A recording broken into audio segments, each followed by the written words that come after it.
अस्सलाम वालेकुम। आज आपके साथ बाथरूम क्लीनिंग का वीडियो शेयर करूंगी। और जब भी कोई त्यौहार या कोई ऐसी दावत हमारे घर में होती है तो सबसे पहले हम क्लीनिंग का आगाज़ करते हैं किचन से और बाथरूम से, जो घर के बहुत इंपॉर्टेंट दो जगहें हैं।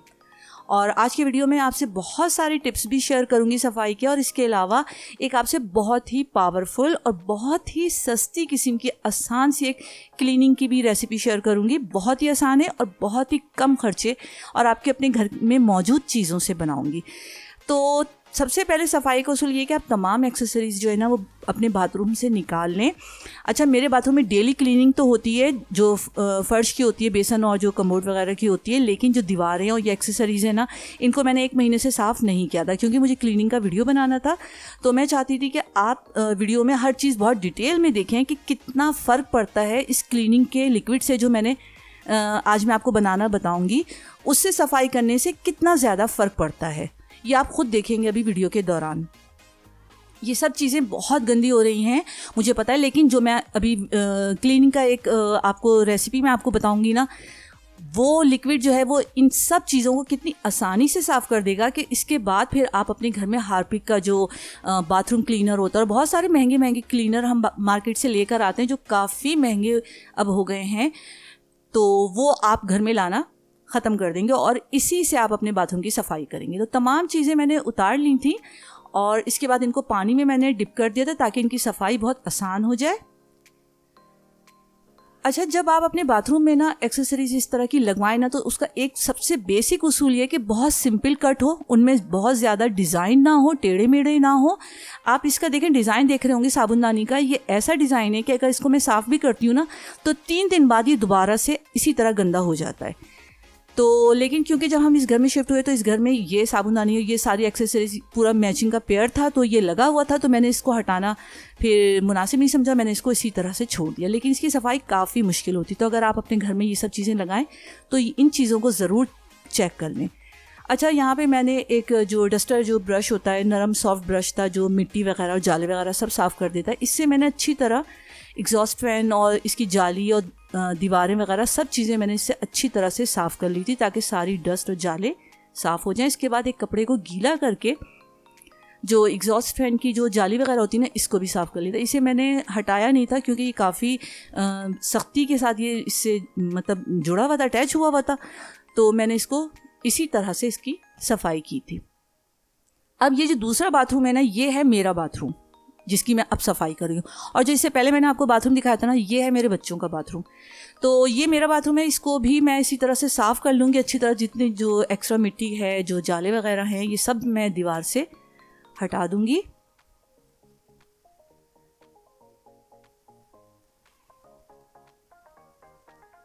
जब आप सारी एक्सेसरीज बाहर निकाल देंगे ना तो सफाई करना आपके लिए बहुत आसान हो जाता है। अच्छा, यहाँ भी मैंने कपड़े को गीला करके अच्छी तरह जो इसके ऊपर जो मिट्टी वगैरह जो जम जाती है ना, इसको मैंने सिर्फ एक कपड़े को गीला करके निचोड़ दिया था, एक कॉटन का कपड़ा था। अब मैं आपसे क्लीनर की जो रेसिपी मैंने आपसे कहा था ना, वो शेयर कर रही हूँ। यहाँ मैंने लिया है क्वार्टर बाल्टी मैंने पानी लिया है, 1 ढक्कन मैंने लिया है इसमें सर्फ का, और 3 ढक्कन मैंने इसमें भर के डाले हैं मीठा सोडा, जो हम किचन में इस्तेमाल करते हैं, कुकिंग में इस्तेमाल करते हैं। नॉर्मल जो मीठा सोडा होता है ना, वो मैंने अपने बच्चों के बाथरूम धोने के लिए बनाया है लिक्विड। ये मैं अपने बाथरूम की सफाई के लिए लिक्विड बना लूँ, और इसमें भी रेशो मैंने वही रखा है 1 और 3 का, यानी 1 ढक्कन अगर सर्फ लिया है तो 3 ढक्कन मैंने लिए हैं मीठे सोडे के। और इसी क्लीनर से आप देखेंगे मैं दीवारें भी साफ़ करूँगी, एक्सेसरीज जो मैंने उतारी है ना इतनी गंदी हो रही हैं वो भी साफ़ करूँगी। सारी जो पानी की फिटिंग है, जो पानी के स्टेन्स वगैरह, जो धब्बे बहुत हार्ड हो जाते हैं, वो सारी चीज़ें मैंने इसी लिक्विड से साफ़ की थी। और इतना सस्ता है कि इस दोनों बाथरूम की सफाई में हार्डली जो मीठा सोडा इस्तेमाल हुआ है ना, उसकी कॉस्ट होगी 20 से 30 रुपये। और आप तसव्वुर करें कि अगर हम इन 2 बाथरूम की सफाई, अगर हम इतनी टाइल्स की सफाई अगर हम किसी बाहर के बने हुए लिक्विड से करें, अगर हार्पिक का जो बाथरूम क्लीनर होता है या कोई भी हम लिक्विड अगर बाज़ार से हम ख़रीद के लेकर आते हैं, तो यहाँ तो पाकिस्तान में 400-500 रुपये की एक बॉटल मिलती है मीडियम साइज़ की, तो काफ़ी महंगा पड़ जाता है। ये देखें, ये वो जगह है जहाँ पे बच्चे नहाते हैं, बच्चों का बाथरूम है। और ये शावर, जहाँ पर शावर की फिटिंग होती है ना, ये वो जगह है। और इस जगह पे इतना ज़्यादा मतलब जो है ना पानी के धब्बे, साबुन के धब्बे दीवार पे थे। आप इसकी जो वॉल्स वगैरह है ना नलके के, आप इनसे भी अंदाज़ा लगा रहे होंगे कि ये कितनी गंदी कंडीशन में थे। लेकिन जस्ट मैं इसे जो स्क्रबर, नॉर्मल से स्क्रबर होता है ना, ये पानी में डिप करके मैं सफाई कर रही हूँ। और ये जहाँ जहाँ भी मैं स्क्रबर लगा रही हूँ ना, वहाँ वहाँ से सारे धब्बे, मैल, सब कुछ इतनी आसानी के साथ साफ़ हो रहा है। मैंने नलके के सादे पानी का इस्तेमाल नहीं किया है, बस जो लिक्विड मैंने बहुत सारा बना लिया था ना, कहीं अगर मुझे जगह ड्राई लग रही थी तो वही लिक्विड मैं दीवार पे डाल रही थी और उसी से मैं फिर सफाई कर रही थी। मैंने पानी बीच में इस्तेमाल नहीं किया। ये देखें, आप देख रहे होंगे कितना जो है काला काला सा पानी निकल रहा है दीवारों से। तो इतनी आसानी से, बिना किसी मेहनत के, बहुत ही इजी तरीके से इस लिक्विड की वजह से सिर्फ जो है वो दीवारें मेरी अच्छी तरह साफ़ हो गई। तमाम पानी की फिटिंग्स और जितनी भी चीज़ें बाथरूम में जो फिक्स हुई हुई होती हैं ना, वो सारी चीज़ें भी मैंने इसी से साफ़ की हैं। अब इसी लिक्विड से जो बेसन का जो ऊपर वाला जो हिस्सा होता है ना, वॉश बेसन का, तो ये भी मैं इसी लिक्विड से करूँगी। और आप देखेंगे कि किस कदर शाइन आ जाती है। इवन मैंने इसी लिक्विड से अपना बेसन भी धोया था।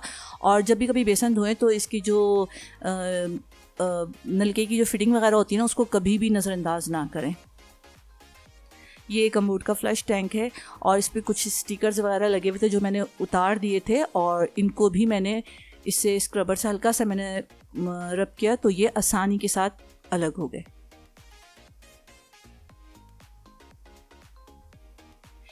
मेरे हाथ को तो मीठा सोडा बिल्कुल भी मतलब वो नहीं करता, हर्ट नहीं करता। लेकिन अगर आपको कोई एक्जिमा या कुछ इस तरह की कुछ आपको प्रॉब्लम है, आपकी स्किन एक्स्ट्रा सेंसिटिव है, तो आप जो रबड़ के मोटे दस्ताने होते हैं ना, आप वो भी इस्तेमाल करें। बल्कि मेरा आपको मशवरा है कि आप फिर मोटे दस्ताने ही इस्तेमाल करें, क्योंकि मुझे नहीं कोई इससे फ़र्क पड़ता है, तो इसलिए मैंने वो दस्ताने नहीं इस्तेमाल किए थे। अच्छा, अब ये जो लिक्विड है ना, ये देखें, ये जो इसकी कमोड के पीछे फिटिंग होती है ना, बहुत पतली सी जगह होती है। नॉर्मली जो हम मासियों से करवाते हैं ना, ये काम मेरा मासी करती है, लेकिन जब उसके हाथ में रहता है तो बहुत ही गंदा हो जाता है बाथरूम। तो मुझे महीने में एक दफ़ा इस तरह से 15 दिन के ऊपर, 20 दिन के ऊपर मुझे ख़ुद साफ़ करना होता है।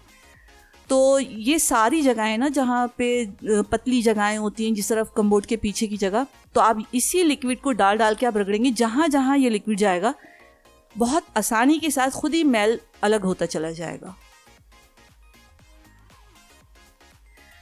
फाइनली सारा जो बाथरूम जब मैंने धो लिया, तो जितने भी ये मतलब तिनके वगैरह टूटे हुए थे, जो भी आप इस्तेमाल करते हैं ना, तो ब्रश वगैरह आप वो इस्तेमाल करें, वरना तो झाड़ू के अगर तिनके वगैरह हैं तो वो सारी चीज़ें आप, कचरा आप उठा लें।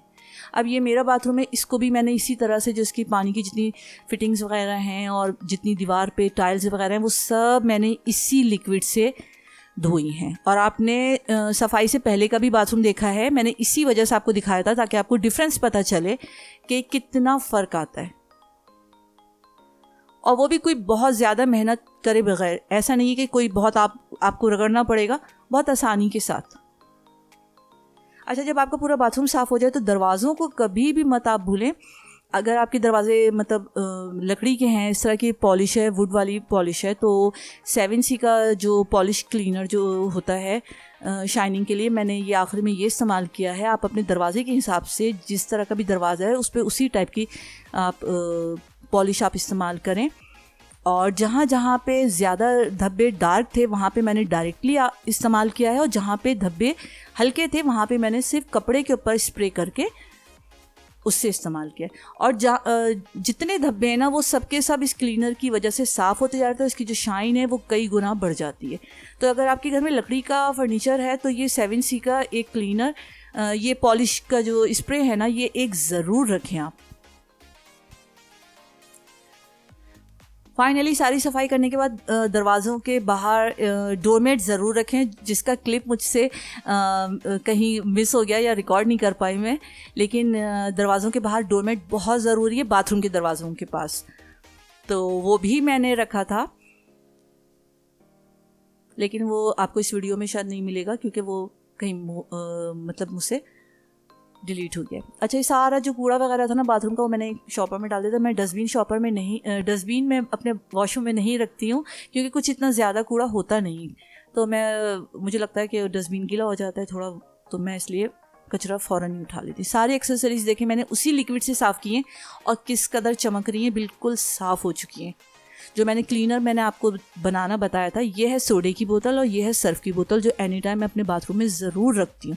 और ये तमाम चीज़ें उसी एक पानी से मैंने साफ़ की हैं। सिर्फ सिंपल जो एक स्क्रबर होता है ना स्कॉच ब्राइट का, वो लिया है मैंने। तमाम चीज़ों को दोबारा मैं अपनी जगह पे उसी तरह से सेट करके रख दूँगी। ये देखें कितना डर्टी, कितना गंदा हो रहा था, लगा था ये तो साफ़ ही नहीं हो सकेगा, लेकिन बहुत आसानी के साथ मैंने इसे सिर्फ पानी में भिगोया था 2-3 घंटे के लिए, और फिर उसके बाद उसी लिक्विड से मैंने पानी डाल के वो लिक्विड जो था उससे साफ़ किया। कितनी शाइन आ गई। आप पहले का वीडियो देखें और आपका वीडियो देखें, दीवारें वगैरह सिर्फ एक इस लिक्विड की वजह से बाथरूम का एक एक कोना टाइल जो है वो चमक रहा है। तो बाज़ार के महंगे महंगे जो लिक्विड्स होते हैं उनको लाना बंद करें, और इस लिक्विड से ही आप अपने बाथरूम की दीवारें साफ़ करें। सिर्फ 20 से 30 रुपए का ये मुझे पड़ा होगा, जितना इसमें बाथरूम में मीठा सोडा इस्तेमाल हुआ है उसकी कॉस्ट इतनी होगी। अच्छा, ये मेरा बाथरूम है। अभी जो मैंने आपको विज़िट करवाया वो मेरे बच्चों का बाथरूम था, वो मैंने क्लीन किया था, और ये मेरा बाथरूम है। वीडियो बहुत मेहनत से बनाई है मैंने आपके लिए, और इसमें कोशिश की है सारी चीज़ें आपसे शेयर करूं। तो वीडियो अगर पसंद आए तो इसको अपने फ्रेंड्स एंड फैमिली में ज़रूर शेयर करें।